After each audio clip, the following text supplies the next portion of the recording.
اب نوٹ کر لیجئے، یہ کتابیں اگر آپ پڑھنا چاہیں تو کتاب الملاحم میں پڑھیے. بدترین عذاب عربوں پر آیا کھڑا ہے، سروں پر تنا ہوا ہے، بدترین. ایسی جنگ ہونی ہے الملحمۃ العظمیٰ، جس کو کہ میں بھی آپ کے گواہی پیش کر دوں گا، جسے کہا گیا ہے دی لاسٹ کروسیڈ. بش نے بھی کروسیڈ کا لفظ بول دیا تھا، پھر واپس لیا اس نے. نکل جاتی ہے جس کے منہ سے سچی بات مستی میں. فقیہ مصلحت بین سے وہ رندے بادہ خار اچھا، کروسیڈ کہہ کر پھر واپس لیا. یہ کروسیڈ، اس کے اوپر جس قدر نقصان ہونا ہے عربوں کا. گریٹر اسرائیل بنے گا، یہ عراق، شام، اردن، سعودی عرب کا کچھ شمالی علاقہ، ترکی کا جنوبی علاقہ، مصر کا صحرائے سینا، اور اس کے ساتھ ہی جو بہترین اس کا زرخیز ترین علاقہ ڈیلٹا آف نائل، یہ سب یہودیوں کے قبضے میں جائیں گے.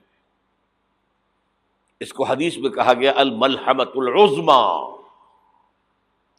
عیسائی 80 علم لے کر اے مسلمانوں تم پر حملہ آور ہوں گے، اور ہر علم کے نیچے 12,000 فوج ہوگی، 9.5 لاکھ فوج. یہ نیٹو کی تیاری کس کے لیے ہو رہی ہے؟ جب یو ایس ایس آر کا خاتمہ ہوا تو پوچھا گیا تھا نیٹو چیف سے، اب کس لیے؟ تمہارا وہ دشمن تو ختم ہو گیا، اب ہمیں اسلامک فنڈامنٹلزم سے نمٹنا ہے. وہ جانتے ہیں خطرہ یہی ہے. اب اسلام ابھر سکتا ہے، مسلمانوں کے سینوں کے اندر وہ آگ ہے، اوپر خاکستر آ گیا ہے، تمہیں اٹھانا بیٹھنا، یہ اندر تو انگارہ ہے، اوپر سے راکھ ہے، اس سے دھوکہ نہ کھا جانا ان کے دلوں کے اندر. اور بش نے کہا تھا مسلمان چاہتے ہیں کہ ہسپانیہ سے لے کر انڈونیشیا تک نظام خلافت قائم کریں.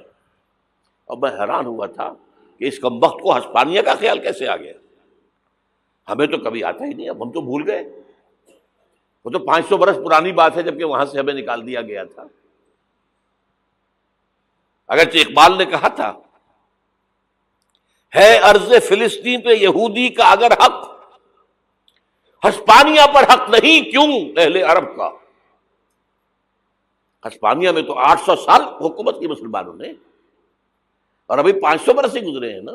یہودی تو ارض مقدس سے 2000 سال نکالے گئے. انہیں لا کے آباد کیا گیا، عربوں کے سینے میں خنجر بھونک دیا گیا. وہ چھوٹا سا ملک جو چاہتا کرتا، کوئی پوچھنے والا نہیں. امریکہ جیسے اپنے بیٹے کی حفاظت کرے ویسے کرتا اس کی. اور حضور نے فرمایا ہے وہ جنگ جب ہوگی تو ایک باپ کے اگر 100 بیٹے ہوں گے تو 99 ختم ہو جائیں گے، ایک بچے گا. یہ حدیث ہے، حدیث ہے صحیح. اور آپ نے فرمایا ویل للعرب من شر قد اقترب، عربوں کے لیے ہلاکت ہے، عربوں کے لیے بربادی ہے اس شر سے جو قریب آ چکی ہے. اور آج جس طرح انہوں نے ان کی تہذیب کو اختیار کر لیا ہے، دبئی جا کر دیکھیے، بدترین مغربی معاشرہ جو ہے وہ دبئی کے اندر ہم نے قائم کر کے دکھا دیا. اب سعودی عرب اس راستے پر بڑھ رہا ہے. اور اس کے بعد نمبر 2 پر جو ہے ہم پاکستانی ہیں. لیکن میں اس کے وہ پہلی بات جو کہہ رہا ہوں وہ تو یقینی ہے، اس میں تو احادیث صحیحہ موجود ہے.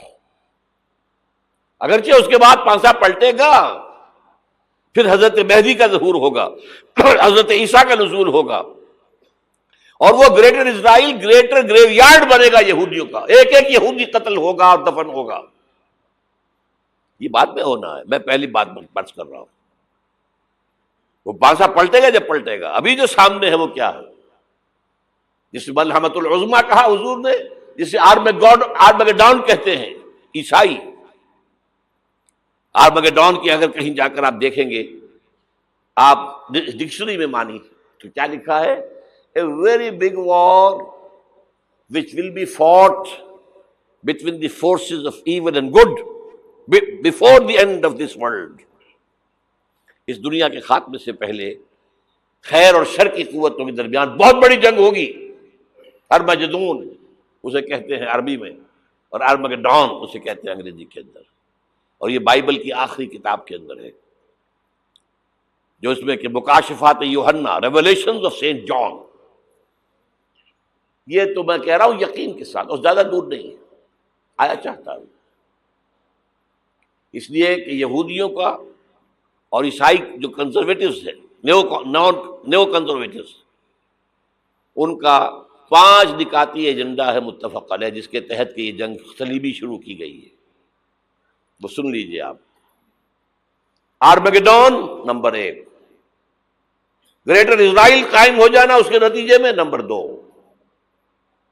مسجد اقصی اور قبۃ الصغریٰ کو گرانا نمبر 3، وہاں تھرڈ ٹیمپل، وہ مسجد جو حضرت سلیمان نے بنائی تھی 1000 قبل مسیح میں، پھر برباد کی تھی نبوکدنضر نے، دوبارہ بنائی گئی، پھر دوبارہ ختم ہوئی 70 عیسوی تک گری پڑی ہے. ان کا خانہ کعبہ گرا ہوا ہے 70 عیسوی سے لے کر آج تک. ایک دیوار ہے ویلنگ وال، جہاں جاتے ہیں، روتے ہیں، پیٹتے ہیں، ماتم کرتے ہیں، وہاں وہ بنے گا تھرڈ ٹیمپل. اور نمبر 4، اس میں لا کر رکھا جائے گا تخت حضرت داؤد کا. یہ تخت کہاں ہے اس وقت؟ یہ لندن شریف کے اندر، جو ان کی پارلیمنٹ کا جو چرچ ہے، ویسٹ منسٹر ایبے، اس میں رکھا ہوا ہے. ایک پتھر تھا جس پر بٹھا کر حضرت داؤد کی تاج پوشی ہوئی، پھر حضرت سلیمان کی ہوئی، پھر وہ پتھر رکھ دیا گیا جب حضرت سلیمان نے بنایا ہیکل مسجد اقصی، وہاں رہا وہ. ہر بادشاہ جو تھا یہودی اسی کے اوپر بٹھا کر اس کی تاج پوشی ہوتی تھی. سن 70 میں ٹائٹس نے گرایا اسے، ہیکل کو، وہ پتھر لے گیا، وہاں سے روم گیا، روم سے آئرلینڈ گیا، آئرلینڈ سے اسکاٹ لینڈ آیا، اسکاٹ لینڈ سے انگلینڈ آیا، اور اب وہ رکھا ہوا ہے 14ویں صدی عیسوی سے آج تک. وہ ویسٹ منسٹر ایبے میں رکھا ہوا، ایک کرسی کی سیٹ میں اسے بنا دیا گیا ہے تخت کی شکل میں. اب انگریزوں میں کوئی ملکہ ہو، کوئی بادشاہ ہو جس کی بھی تاج پوشی ہونی اس میں ہوتی. یہ لا کر رکھا جائے گا تھرڈ ٹیمپل میں، اور اس پر یہودیوں کے خیال کے مطابق ان کا مسیحا آئے گا جو مسیح دجال ہوگا. عیسائیوں کے خیال کے مطابق حضرت عیسیٰ آئیں گے، وہ ہمارا بھی خیال ہے حضرت عیسیٰ آئیں گے علیہ السلام. بہرحال یہ تو بات کی باتیں ہیں نا. اس وقت جو میں عرض کر رہا ہوں، عربوں پر بہت بڑا عذاب، اور پاکستان کا معاملہ البتہ یہ ہے، میں یقین سے نہیں کہہ سکتا. ہینگنگ ان دی بیلنس، ہو سکتا ہے اللہ تعالی ہم پر رحم فرمائے، ہو سکتا ہے، اگرچہ اس کی کچھ شرائط ہوں گی. چمن کے مالک اگر بنا لیں موافق اپنا شعار، اب بھی چمن میں آ سکتی ہے پلٹ کر چمن سے روٹھی بہار، اب بھی ہو سکتی ہے. اور یہ بھی ہو سکتا ہے کہ اللہ تعالیٰ نے معجزانہ طور پر ہمیں ملک دیا، ہم نے اللہ سے بدعہدی کی، وعدہ خلافی کی، غداری کی، لہذا سزا دی جائے اور ہم سے یہ ملک چھین لیا جائے. It's just possible. دور نہ سمجھے اسے، انہونی بات نہ سمجھے. جو گھیراؤ ہو رہا ہے آپ کے مغرب میں نیٹو فورسز اور مشرق میں بھارتی فورسز گدھوں کی طرح بیٹھے ہوئے انتظار کر رہے ہیں پاکستان اور ڈسٹیبلائز ہو جائے، یہاں اور بدامنی ہو جائے. اب لاہور میں پھر آج دھماکے ہو گئے ہیں. 2 دن پہلے کا دھماکہ میں سہ کے آیا ہوا ہوں، آپ کے سامنے بیٹھا ہوں. وہ جانیں بچی ہیں، جو ہماری اکیڈمی کا حشر ہوا وہ میں آپ کو نہیں بتا سکتا. یہ سارا کیوں ہو رہا ہے؟ تاکہ یہاں بدامنی ہو جائے اور ہمیں جواز مل جائے. مغرب سے نیٹو فورسز داخل ہو جائیں، مشرق سے بھارتی فورسز آ جائیں، اور ہمارے ایٹمی دانت توڑ کر اور پھر ہمیں بھارت کے سامنے ڈال دیا جائے. نو ڈو ایز یو لائک. یہ ان کا نقشہ ہے. ہوگا کیا وہ اللہ جانتا ہے، ہوگا وہ جو اللہ چاہے. لیکن اللہ کا چاہنا جو ہے وہ کس پر منحصر ہے؟ یہاں انقلاب برپا کرو، یہاں اسلام لاؤ. اگر دھندوں میں لگے رہو گے تو وہ خود بخود نہیں آ جائے گا انقلاب. صحابہ نے جانیں دی تھی، کتنی تکلیفیں اٹھائی تھی. 12 برس تک مکی دور کے اندر با نشہ درویشی در ساز و دمادم زن، جو پختہ شبی خدرا بر سلطنت جم زن. یوم طائف یاد ہے جو حضرت عائشہ فرماتی ہے کہ میں نے پوچھا تھا حضور سے کہ یوم احد سے زیادہ سختی بھی آپ پر کبھی آئی؟ یوم احد پر کیا ہوا تھا؟ تلوار کا وار پڑا تھا آپ کے چہرہ مبارک، یہ جو رخسار کی ہڈی ہے اس کے اندر وار گیا ہے، اوپر خود کی 2 کڑیاں تھیں وہ اس میں گھس گئیں، 2 دندان مبارک شہید ہوئے۔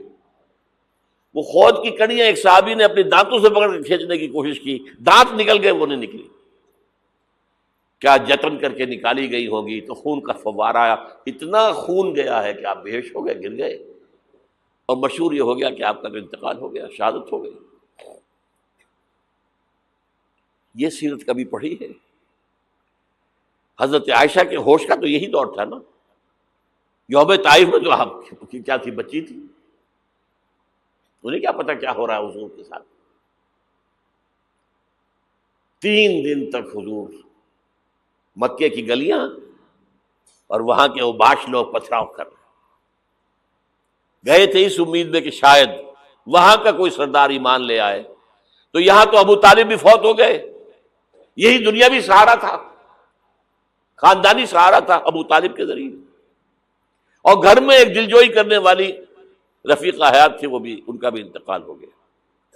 آپ نے کہا یہ عام الحزن ہے، اب تو سب کو طے ہو گیا قریش کو کہ آپ جیسے قتل کر دو ان کو، اسی لیے آپ گئے طائف، شاید وہاں کا کوئی بڑا سردار مانے ایمان لے آئے مجھ پر تو میں اپنا مرکز ادھر شفٹ کر دوں۔ تینوں سے ملے ہیں، تینوں نے وہ جواب دیے ہیں، نکل جاؤ یہاں سے، میں تمہارے ساتھ بات بھی کرنے کو تیار نہیں ہوں۔ اچھا، تمہارے سوا کوئی نہیں ملا تھا اللہ کو نبی بنا کر بھیجنے کے لیے؟ دیکھو جاؤ، میں بات نہیں کرنا چاہتا، ہو سکتا ہے میں بے عزتی کر بیٹھوں، اور واقعی تم اللہ کے نبی ہو تو میں مارا جاؤں گا، جاؤ جاؤ جاؤ۔ یہ سلوک محبت کے ساتھ ہوا ہے۔ اور پھر چھوکروں کو، اسٹریٹ ارچنز جنہیں آپ کہتے ہیں، اشارہ کیا تھا، خبر لو ان کی، پتھراؤ ہو رہا ہے، ساتھ کوئی ہے ہی نہیں، ایک آدمی صرف، زید ابن حارثہ،